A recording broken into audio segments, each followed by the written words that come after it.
Polly's been writing lyrics with me way back to the Division Bell, Pink Floyd album, 94. But Romany was singing along, Leonard Cohen songs, joining in. But gradually, they all pulled out. David Gilmour doesn't need to scream. He just plays a single note, and the world falls silent. He doesn't chase the spotlight, doesn't thrive on scandal, doesn't rely on speed or showmanship. In an era where rock was defined by chaos and ego, Gilmour chose a different path, quiet, precise, and hauntingly emotional. Every bend of his string breathes, aches, and seems to tell a truth too real to be named. With Comfortably Numb alone, he etched his name into music history. With just one solo, he made millions pause, not because of technical prowess, but because he touched a place others never reached, the heart. But who is this man? How did a lonely boy from an intellectual family become the soul of Pink Floyd? What led him to live in seclusion, shun the spotlight, and speak only through his music? Subscribe to Rock Discovery now and join us in uncovering the journey of David Gilmour. Not to prove he was great, but to remind us that subtlety, persistence, and kindness can still become legend. Early life. David Gilmour was born on March 6, 1946 in Cambridge, a city steeped in intellect, where every wall seemed to echo with lectures and academic debate. His father, Dr. Douglas Gilmour, was a renowned zoologist and a lecturer at the University of Cambridge. His mother, Sylvia Wilson, was a seasoned journalist who had worked for the BBC and later taught film studies. To outsiders, David appeared to have been born into ideal circumstances: education, stability, and a world of knowledge. But within that very household, he often felt like an outsider. David once described his childhood as a forgotten void. His parents were busy, strict, and leaned more toward logic than emotion. No one beat him, no one abandoned him, but no one truly listened either. The coldness didn't come from violence, but from silence. He grew up surrounded by academic conversations he couldn't take part in, dinners without laughter, and rooms where he was expected to simply take care of himself.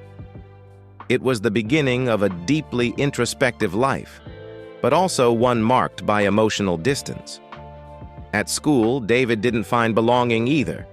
At the Percy School and later the Cambridgeshire College of Arts and Technology, he was neither a troublemaker nor a model student, just different. He wasn't interested in grades, nor did he join social circles. He quietly read books, drew, and started listening to music. From the Everly Brothers to Elvis Presley, from American folk to Chicago blues. Then came a turning point at age 10. His mother gave him a guitar. No one taught him, and no one supervised him.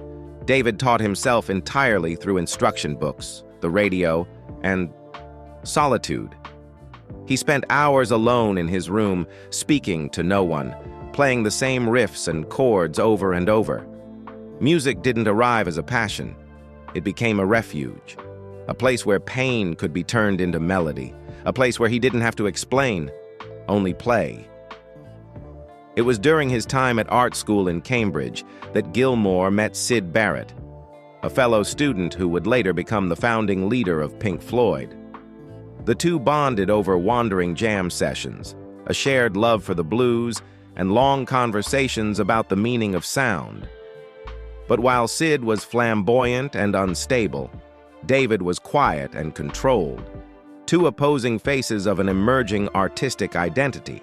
If Barrett was fire, Gilmour was water, and life would soon throw them onto the same path, where David would not only carry the guitar, but also the shadow his old friend left behind. David Gilmour's youth had no loud tragedies, but was soaked in quiet alienation, something that would be etched into every note he played throughout his life. And it was those empty, echoing years that nurtured an artist who never shouted, but made the world fall silent every time he struck a single note. Early career. Before becoming the musical soul of Pink Floyd, David Gilmour went through a long and turbulent journey, caught between quiet talent and a spotlight that never seemed meant for him. In the late 1960s, just barely in his 20s, Gilmour was still struggling to find his place. He wasn't explosive on stage, nor was he socially adept. But inside he possessed something rare, an extraordinary ear and a guitar touch that could silence a room. After leaving art school in Cambridge, he and a few friends, including Syd Barrett, drifted through several small bands, performing mostly in France, living hand to mouth, and at times so destitute they had to trade their guitars for food. Then, in 1967, came a fateful turning point. Pink Floyd, then rising stars thanks to Syd Barrett, was beginning to unravel. Barrett's LSD use had spiraled out of control, leading to severe mental instability. The band faced collapse unless someone could step in to replace both his voice and his guitar. That someone was David Gilmour. Initially, Gilmour joined as a supporting player, brought in to cover for Barrett during live performances, since Syd could no longer stay coherent on stage. But that role quickly became permanent. When Barrett officially left in early 1968, Gilmour didn't just take over lead guitar. He also had to shoulder part of the band's musical spirit, something still deeply tied to Barrett in the minds of fans and the media. Rather than push back or try to seize leadership, Gilmour chose to prove himself through music. On early albums like A Saucerful of Secrets, 1968, More, 1969, Umaguma, 1969, and especially Metal, 1971, Gilmour began shaping a new Pink Floyd, where chaos gave way to depth, and psychedelic noise evolved into cinematic, slow-burning, and emotionally layered soundscapes. The track Echoes from Metal marked a major milestone. For the first time, Gilmour was set free in an extended solo within a complex musical structure, proving he wasn't just a replacement guitarist, but someone capable of guiding a whole new musical identity for the band. Still, despite growing contributions, Gilmour's name wasn't yet praised. The press continued referring to Pink Floyd as Syd Barrett's former band. Gilmour understood, and he didn't try to deny it. He simply kept playing. The early years of David Gilmour's career were a stretch of carrying the weight without speaking up, leading without stepping into the spotlight. But that humility became the essence of his artistry, never demanding the stage, only tending the flame. And that flame, quiet but unyielding, would soon ignite into legend. Career success. No one can pinpoint the exact moment David Gilmour became the soul of Pink Floyd. There was no formal announcement, no internal coup. Yet somehow, amid layers of psychedelic sound and meaning, his guitar voice, gentle, precise, at times haunting like an echo from a dream, quietly rose and enveloped everything. When Shine On You Crazy Diamond begins with its over 3-minute-long intro, listeners no longer ask who leads Pink Floyd. They simply close their eyes and let Gilmour tell the story through his strings. Pink Floyd's breakthrough didn't happen overnight. It was the result of years of experimentation and setbacks. And Gilmour was the quiet force guiding that transformation. When The Dark Side of the Moon arrived in 1973, the world witnessed not just a technical and conceptual masterpiece, but the imprint of an invisible hand weaving every sonic detail into a seamless whole. That hand belonged to David Gilmour.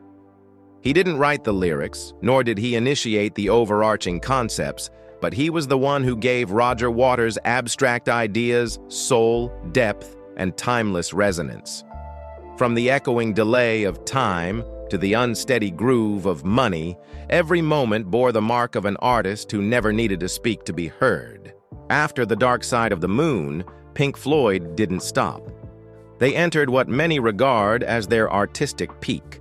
Ironically, also the beginning of growing internal tensions. With Wish You Were Here, Gilmour poured all his sorrow and regret for his old friend Syd Barrett into the aching notes of Shine On You Crazy Diamond.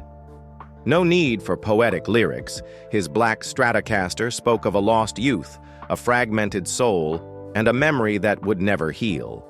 He also transformed the simple composition "Wish You Were Here" into a universal anthem for absence and longing, plain, unadorned, yet powerful enough to make millions weep. However, during these glorious years, Gilmour gradually entered the gray zone of a silent, creative clash with Roger Waters. While Waters increasingly wanted to turn music into political declarations and societal critiques, Gilmour clung to instinct, emotion, and nuance. The album Animals stands as a clear marker of this divide, dark, tense, and lyrically heavy, yet radiant whenever Gilmour's parts came in. On Dogs, he didn't just play the guitar. He carved each note into the track like an unspoken wound, drawing the listener in while leaving them breathless. Then came The Wall, a towering fortress of ideas, emotion, and conflict. Though this was largely Roger Waters' creative project, it was David Gilmour who delivered the album's most iconic moment, Comfortably Numb. His solo on that track is routinely ranked among the greatest guitar solos of all time.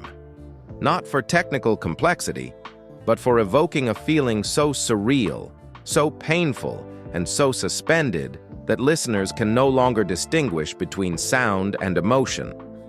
Gilmour rescued The Wall from becoming sheer fury, infusing it with a vulnerability only an artist intimately familiar with pain could express. Yet behind the glow of these legendary albums, a quiet but profound battle was unfolding within Pink Floyd between two creative forces, Roger Waters and David Gilmour. In the beginning, they complemented each other. Waters generating ideas, Gilmour bringing them to life. But over time, Waters increasingly took control, imposing heavy-handed political messages onto the music, while Gilmour found himself pushed aside, reduced to executing someone else's vision. The tension didn't erupt loudly, but seeped into every take, every cold studio session, and ultimately led to a deep fracture in their artistic direction. Gilmour wasn't one to argue in the press, but he chose to respond through music, pouring his emotions into solos so moving they felt like whispers amid the storm of logic. In contrast, Waters turned Pink Floyd into a stage for personal manifestos, bold, provocative, but polarizing. Fans were clearly divided. One camp supported Waters for his intellect and uncompromising sharpness.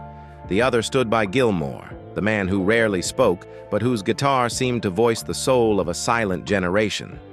That wordless battle peaked after The Wall and exploded when Waters left the band in 1985, declared Pink Floyd dead, and sued Gilmour for continuing under the same name. When Waters departed in 1985, Pink Floyd faced a critical question: continue or stop? And Gilmour, the man who had never claimed leadership, was suddenly forced to steer the ship. He never lashed out at his former bandmate or fought back in the press. Instead, he quietly entered the studio and began to rewrite the band's destiny on his own terms. A momentary lapse of reason and later the division bell didn't just keep the Pink Floyd name alive, they proved that Gilmour could lead a version of the band that didn't need to shout to be noticed. The track, High Hopes, felt like a farewell to a turbulent chapter. His soft voice floating above bells and meadows, looking back without bitterness. David Gilmour's success didn't come in a flash. It was built on patience, loyalty to artistic instinct, and the belief that music doesn't need to be loud to be great. Throughout his journey, he never chased the spotlight. Instead, he let the sound find him. And perhaps that's why it stayed longer, quiet, deep, and unforgettable. Solo career. David Gilmour never sought credit, nor did he need to distance himself from Pink Floyd to prove his worth. But there are moments in an artist's life when they need a space of their own, a place to write, to play, and to sing in rhythm with their own heartbeat. Not for the band, not for the audience, just for themselves. For Gilmour, that's why he began his solo journey, quietly, honestly, and deeply introspectively. His debut solo album, David Gilmour, 1978, was released during a time when Pink Floyd was still at its peak. It wasn't ambitious, nor did it aim for commercial fireworks. Instead, it felt like a personal sketchbook, filled with bluesy riffs, raw melodies, and a voice learning to tell stories without hiding behind complex concepts. The album didn't make a big splash, but it offered a precious pause amid the epic cycles of Pink Floyd, a quiet breath between creative storms. It wasn't until About Face, 1984, that Gilmour truly used his solo voice to respond to the world around him. As his relationship with Roger Waters frayed and Pink Floyd teetered on collapse, this album served as a subtle declaration. He was no longer just the guitarist in the background. With sharp, energetic, and sometimes satirical songs, Gilmour stepped out of his usual quietude to express a stronger self, not to confront, but to say, "I have something to say too." While it didn't achieve major commercial success, About Face marked a psychological milestone when Gilmour emerged from the immense shadow of a legendary band. But it wasn't until On an Island, 2006, that David Gilmour finally found the voice he had been pursuing all his life. After decades of touring, conflict, and loss, he returned to the studio in a completely different state of mind, calm, reflective, and with nothing left to prove. The album carried cinematic textures, poetic tones, and a clear sense of intimacy. With lyrics written by his wife, novelist Polly Sampson, the songs took on a new depth of language and emotion. Gilmour was no longer shaping someone else's ideas. He was now singing his own truths as a father, a husband, a man contemplating life in its twilight. Quietly, On an Island reached #1 in the UK, proving that sometimes silence is the most powerful sound of all. Building on that success, Rattle That Lock, 2015, revealed a Gilmour unburdened by the image of being a legend or former Pink Floyd. He freely explored genres, from jazz to ambient, from classic rock to subtle electronic textures. The album's music wasn't heavy or dark as fans might have expected, but bright, airy, and at times even playful. Yet beneath that freedom remained the quiet depth of a man who had lived too long with loneliness and was now learning to enjoy the light at the end of the day. Beyond the studio, Gilmour brought his solo music to some of the world's most symbolic stages. His Live at Gdansk concert in 2006, accompanied by a symphony orchestra, wasn't just a musical event. It was a tribute to history, performed at the birthplace of Poland's Solidarity movement. In 2017, he returned to Pompeii, where Pink Floyd had once filmed in 1972. But this time, it was just him. The new Live at Pompeii marked a full-circle moment. Where the glory began, now became the place he bid farewell to the past with his own music. David Gilmour's solo work was never about escaping the shadow of Pink Floyd. It was a journey inward, steady, and unhurried. In a music world that grows noisier and more volatile by the day, he remains one of the few artists to preserve his identity, never chasing trends, never imposing messages, just telling stories through guitar, voice, and the silence he never feared. And perhaps that's why his solo music doesn't need a massive audience, just those willing to pause and truly listen. Personal life. David Gilmour is a rare figure in the world of rock. No scandals, no public breakdowns, only quiet endurance and a steadfast loyalty expressed through the smallest of gestures. Much like his guitar playing, not fast, not flashy, but every note demands to be heard. His private life mirrors this, never loud, yet filled with layers of a soul always searching for peace in a chaotic world. Gilmour married for the first time in 1975 to Ginger Gilmour, an American artist and sculptor. They met during the height of Pink Floyd's fame, a time when he was stretched thin between success and growing internal tensions within the band. In her memoir, Ginger described David as a quiet, gentle, introspective man who often used music to escape his emotions. But precisely because of that, He was a devoted father and a thoughtful husband, always present for his children, even amid hectic touring schedules. The couple had 4 children together, and for nearly 2 decades, family was Gilmour's refuge from the endless creative battles in the studio. However, differences in temperament and lifestyle gradually drew them apart. Their marriage ended in the early 1990s, without public conflict, without blame. They parted respectfully and remained in contact to co-parent their children.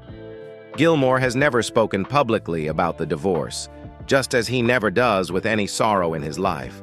No denial, no exposure, only silence and music. In 1994, he married Polly Sampson, a writer, journalist, and gifted lyricist. Meeting Polly completely transformed Gilmour's creative process. She became not only his partner in life, but also a close collaborator, co-writing many of the deeply reflective and humane songs on his solo albums, On an Island and Rattle That Lock. If music was where Gilmour lived most truthfully, Polly was the one person able to enter that space, with both intellect and love. They now live in a quiet home in the English countryside, raising children from both marriages, including stepchildren and adopted children. Though rarely covered by the press, Gilmour's family life is a haven of stability, a place where he can slow down, fly vintage planes, read, walk along the river, and spend hours in the studio playing music, not for a project, but simply for himself. Their love is not glamorous, not performative, but deeply honest when it matters. In 2023, when Roger Waters, Pink Floyd's co-founder, made controversial political and social remarks, Polly Sampson publicly condemned him on Twitter, calling him anti-Semitic, a Putin apologist, a lying hypocrite, and filled with hate. The media exploded, fans clashed, but David Gilmour didn't stay silent. With a single resolute statement, he wrote, "I stand by every word my wife has said." He didn't argue. He didn't elaborate. Just one line was enough for the world to understand. Gilmour is not only loyal in love, but unwavering in principle, both in music and in morals. In a world where artists change partners as often as record labels, David Gilmour stands as a model of someone who chooses to live deep rather than wide. He doesn't speak of happiness. He lets it breathe through his songs. He doesn't flaunt his family. He protects them like he protects his music, with silence, with patience, and by keeping what matters most in its rightful place. And perhaps, like his guitar, David Gilmour's love isn't dazzling on the surface, but it lingers with depth, a depth that can only be reached when one is truly quiet enough to listen. Legacy and influence.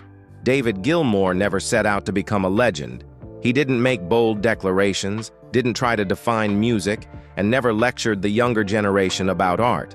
Yet, in a quiet and profound way, he left an indelible mark, not just on recordings, but on how an entire generation came to understand what a beautiful melody sounds like, what it means for a guitar to have soul. Gilmour was never the kind of guitarist who dazzled with speed or technical theatrics. He didn't play to show off, didn't race against time, and never tried to challenge himself for the sake of it. What he always pursued was emotion. Every solo, from Time and Comfortably Numb to Shine On You Crazy Diamond, felt like a story told without words. Few artists can move listeners to tears with a single sustained note. Gilmour can. No explanations, no fanfare, just playing. And the world falls silent. That's why he is widely regarded as one of the greatest guitarists of all time, not only by publications like Rolling Stone and Guitar World, but by fellow musicians themselves. Artists such as Mark Knopfler, John Frusciante, Ed O'Brien, Radiohead, and Steven Wilson have all called him a guide, a model for creating depth in music without needing to be loud. In an era obsessed with quick impact, Gilmour teaches us how to slow down, to reach deeper. But his influence extends far beyond guitar technique. As a co-architect of Pink Floyd's signature sound, Gilmour helped build an entire musical universe, cinematic and abstract, yet emotionally raw and intimate. No one else could make rock music feel as meditative and haunting as he did. Albums like The Dark Side of the Moon, Wish You Were Here, and The Division Bell weren't just commercial milestones. They became timeless spiritual experiences, listened to, reflected on, and passed down across generations.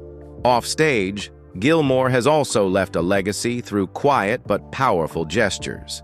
In 2019, he stunned the music world by auctioning off over 120 of his guitars, including the legendary Black Strat, for a total of more than $21 million. He donated the entire sum to charities focused on environmental protection and homelessness. When asked about the decision, he simply said, "I don't need to hold on to things to prove anything. If those guitars can do more good elsewhere, let them go."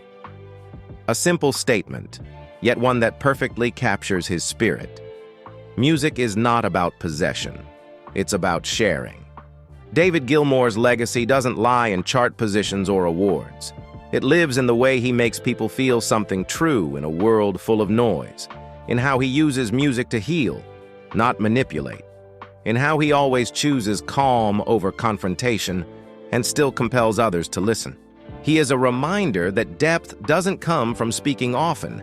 It comes from speaking at the right moment. And in music, as in life, sometimes a single note played with a full heart can last longer than any speech. David Gilmour never needed to prove he was a legend. He didn't shout, didn't chase the spotlight, didn't dive into scandal or play the media game. He stayed in the background, quiet, composed, letting the music speak for itself. And that's exactly what set him apart. In a rock and roll world that has seen countless legends burn themselves out with drugs, ego, and delusions of grandeur, David Gilmour remains a paradox. He never claimed the center, yet he was always at the center. A man who let his guitar speak his heart. An artist who used silence to create music that made others fall silent. Gilmour once said, "Music is emotion, not mathematics." And perhaps that's why every one of his solos, even just a single sustained note, can stay with you for life. A reminder of a kind of rock that doesn't need to scream or race ahead, yet lingers with more depth, power, and permanence than the loudest noise. Do you have a memory tied to the music of David Gilmour and Pink Floyd? Is there a solo that once made you stop everything just to listen?